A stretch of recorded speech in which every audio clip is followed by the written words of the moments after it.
Hello guys, ನೀವು ನೋಡ್ತಾ ಇದ್ದಾರೆ Vijay Kannada creations Karnataka YouTube channel. ಈ ಒಂದು ವಿಡಿಯೋದಲ್ಲಿ ನಾನು ನಿಮಗೆ ಏನು ತಿಳಿಸ್ಕೊಡ್ತಾ ಇದ್ದೀನಿ ಅಂದರೆ, ನೀವೆಲ್ಲರೂ ಕೂಡ ಇಂಡಿಯಾ ಪೋಸ್ಟ್ GDS 2026 ಅಪ್ಲಿಕೇಶನ್ನ ನೀವು ಅಪ್ಲೈ ಮಾಡ್ಕೊಂಡಿರ್ಬೋದು.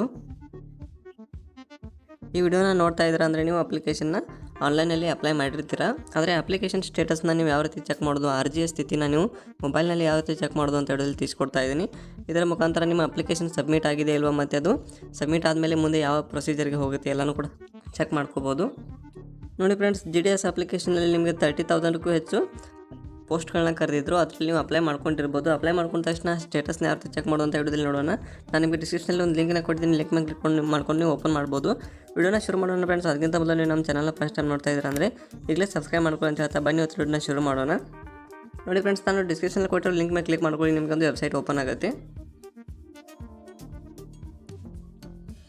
ನೋಡಿ, ನಾನು ಡಿಸ್ಕ್ರಿಪ್ಷನಲ್ಲಿ ಕೊಟ್ಟಿರೋ ಲಿಂಕ್ ಮೇಲೆ ಕ್ಲಿಕ್ ಮಾಡಿಕೊಂಡ್ರೆ ಈ ರೀತಿ ಒಂದು ವೆಬ್ಸೈಟ್ ಓಪನ್ ಆಗುತ್ತೆ. ಇಲ್ಲಿ ಗ್ರಾಮೀಣ ದಾಖ ಸೇವಕ್ GDS ಆನ್ಲೈನ್ ಅಂತ ಇದ್ರ ಮೇಲೆ ಕ್ಲಿಕ್ ಮಾಡ್ಕೊಂಡು ಇಲ್ಲಿ ಕೆಳಗಡೆ click here to register or apply ಅಂತ ಬರುತ್ತೆ.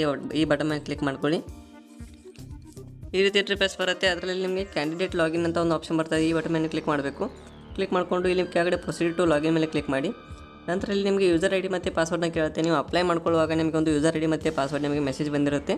ಅದನ್ನ ನೀವು ಎರಡನ್ನೂ ಕೂಡ ಇಲ್ಲಿ ಎಂಟ್ರಿ ಮಾಡಿಕೊಂಡು ಲಾಗಿನ್ ಬಟನ್ ಮೇಲೆ ಕ್ಲಿಕ್ ಮಾಡಿ. ನೋಡಿ, ನಾನು ಲಾಗಿನ್ ಮೇಲೆ ಕ್ಲಿಕ್ ಮಾಡ್ಕೊಂಡಿದ್ದೀನಿ. OTP send successfully to mobile number ಅಂತ ಬರುತ್ತೆ. ನಿಮ್ಮ ಮೊಬೈಲ್ ನಂಬರ್ಗೆ ಒಂದು OTP ಬರುತ್ತೆ. ಆ OTPನ ಇಲ್ಲಿ ಎಂಟ್ರಿ ಮಾಡಬೇಕಾಗುತ್ತೆ. OTP ಎಂಟ್ರಿ ಮಾಡ್ಕೊಂಡು ವೆರಿಫೈ ಆ್ಯಂಡ್ ಲಾಗಿನ್ ಬಟನ್ ಮೇಲೆ ಕ್ಲಿಕ್ ಮಾಡಬೇಕು. ನಂತರ ನೋಡ್ತಾ ಇರ್ಬೋದು OTP verified successfully and login successfully ಅಂತ ಬರುತ್ತೆ. ಎರಡು ಕಂಪ್ಲೀಟ್ ಆದ ತಕ್ಷಣ ನೋಡ್ತಾ ಇರ್ಬೋದು ನಿಮಗೆ ಈ ಇಂಟರ್ಫೇಸ್ ಓಪನ್ ಆಗುತ್ತೆ. ಇಲ್ಲಿ ನೋಡಿ, ಆ್ಯಕ್ಟಿವ್ ನೋಟಿಫಿಕೇಷನ್ ಒಳಗಡೆ ನಿಮಗೆ ಒಂದು GDS ಅಪ್ಲಿಕೇಶನ್ನ ಲಿಂಕ್ನ ಕೊಟ್ಟಿರ್ತಾರೆ. ಅದರಲ್ಲಿ ನೋಡ್ತಾ ಇರ್ಬೋದು ಅಪ್ಲಿಕೇಶನ್ ಓಪನ್ ಅಂತ ಇದೆ.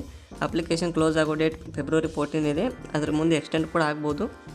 ನೋಡಿ, ಈಗ ಅಪ್ಲೈ ಮೇಲೆ ಕ್ಲಿಕ್ ಮಾಡ್ಕೊಂಡ್ರೆ ನೀವು ಅಪ್ಲಿಕೇಶನ್ಗೆ ಹೊಸದಾಗಿ ಅಪ್ಲೈ ಮಾಡ್ಕೋಬೋದು. ಒಂದು ವೇಳೆ ನೀವು ಅಪ್ಲೈ ಮಾಡ್ಕೊಂಡಿರೋದನ್ನ ಯಾವ ರೀತಿ ಚೆಕ್ ಮಾಡಬೇಕಂದ್ರೆ, ಇಲ್ಲಿ ಕೆಳಗಡೆ ಹಾಗೆ ಸ್ಕ್ರೋಲ್ ಮಾಡ್ಕೊಂಡ್ರೆ ಇಲ್ಲಿ ನೋಡ್ತಾ ಇರ್ಬೋದು ಮೈ ಅಪ್ಲಿಕೇಶನ್ ಅನ್ನುವಂಥ ಒಂದು ಲಿಂಕ್ ಅಂತ ಇದೆ. ನಿಮಗೆ ಬಟನ್ ಮೇಲೆ ಕ್ಲಿಕ್ ಮಾಡಿ.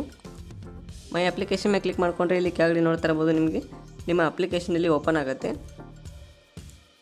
ಇದರಲ್ಲಿ ನೋಡ್ತಾ ಇರ್ಬೋದು ನಿಮ್ಮ ಅಪ್ಲಿಕೇಶನ್ ಸ್ಟೇಟಸ್ನ ನೋಡ್ಬೋದು. ಇಲ್ಲಿ ನಿಮಗೆ ಸ್ಟೇಟಸ್ ಅಂತ ಒಂದು ಬಟನ್ ಕಾಣುತ್ತೆ. ಈ ಸ್ಟೇಟಸ್ ಅಪ್ಲಿಕೇಶನಲ್ಲಿ ನಿಮಗೆ ಕೆಳಗಡೆ ಸಬ್ಮಿಟೆಡ್ ಅಂತ ಕೊಟ್ಟಿದ್ದಾರೆ.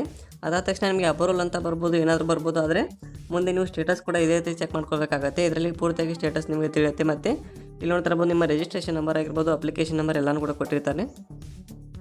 ಮತ್ತು ಇದರಲ್ಲಿ ನಿಮ್ಮ PDF ಫೈಲ್ ಕೂಡ ಡೌನ್ಲೋಡ್ ಮಾಡ್ಕೋಬೋದು. ನಿಮ್ಮ ಅಪ್ಲೈ ಮಾಡಿರೋ ಅಪ್ಲಿಕೇಶನ್ನ ನೀವು ಇಲ್ಲಿ PDF ಫೈಲಾಗಿ ಡೌನ್ಲೋಡ್ ಮಾಡ್ಬೋದು. ಇಲ್ಲಿ ಡೌನ್ಲೋಡ್ PDF ಬಟನ್ ಮೇಲೆ ನೀವು ಕ್ಲಿಕ್ ಮಾಡಬೇಕು.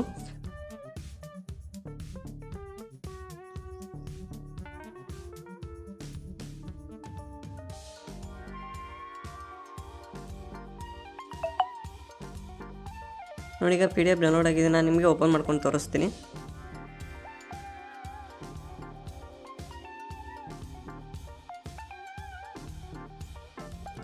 ನೋಡಿ, ಈಗ ನಂದು ಅಪ್ಲಿಕೇಶನ್ PDF ರೀತಿಯಾಗಿ ಡೌನ್ಲೋಡ್ ಆಗಿದೆ. ಇದರಲ್ಲಿ ನಂದು ಎಲ್ಲ ಫೋಟೋ ಆಗಿರ್ಬೋದು ಮತ್ತು ಎಲ್ಲ ಡೀಟೇಲ್ಸ್ ಇರುತ್ತೆ. ನೀವೇನೇನು ಅಪ್ಲೈ ಮಾಡ್ಕೊಂಡಿರ್ತೀರೋ ಮತ್ತು ಯಾವ ಡಿವಿಷನಲ್ಲಿ ಅಪ್ಲೈ ಮಾಡ್ಕೊಂಡಿರ್ತಾರೆ ಎಲ್ಲನೂ ಕೂಡ ಇದರಲ್ಲಿ ಕೊಟ್ಟಿರ್ತಾರೆ. ನೋಡ್ತಾ ಇರ್ಬೋದು ಡಿವಿಷನ್ ಪೋಸ್ಟ್ ಕೂಡ ಇರುತ್ತೆ. ಮತ್ತು ಲಾಸ್ಟ್ಗೆ ನಿಮ್ಮ ಸಿಗ್ನೇಚರ್ ಕೂಡ ಕೊಟ್ಟಿರ್ತಾರೆ. ಈ ರೀತಿಯಾಗಿ ನಿಮ್ಮ PDF ಫೈಲ್ನ ನೀವು ಡೌನ್ಲೋಡ್ ಮಾಡ್ಕೋಬೋದು. ಇದೊಂದು ಬೆಸ್ಟ್ ಆಪ್ಷನ್ ಅಂತ ಹೇಳ್ಬೋದು. ನಿಮ್ಮ PDF ಫೈಲ್ ಡೌನ್ಲೋಡ್ ಮಾಡ್ಬೋದು ಮತ್ತು ನಿಮ್ಮ ಸ್ಟೇಟಸ್ ಕೂಡ ಚೆಕ್ ಮಾಡ್ಕೋಬೋದು. ಓಕೆ ಫ್ರೆಂಡ್ಸ್, ವಿಡಿಯೋ ನಿಮ್ಗೆ ಎಲ್ಲರೂ ಕೂಡ ಹೆಲ್ಪ್ಫುಲ್ ಆಯಿತು ಅನ್ಕೋತೀನಿ. ನಿಮ್ಗೆ ಏನಾದರೂ ಹೆಲ್ಪ್ ಆದರೆ ನಿಮ್ಮ ಫ್ರೆಂಡ್ಸ್ ಕೂಡ ಶೇರ್ ಮಾಡಿ, ಅವ್ರಿಗೂ ಕೂಡ ಯೂಸ್ ಆಗುತ್ತೆ. Okay friends, thank you. ಮತ್ತೆ ಮುಂದಿನ ವಿಡಿಯೋದಲ್ಲಿ ಸಿಗ್ತೀನಿ. Thank you friends.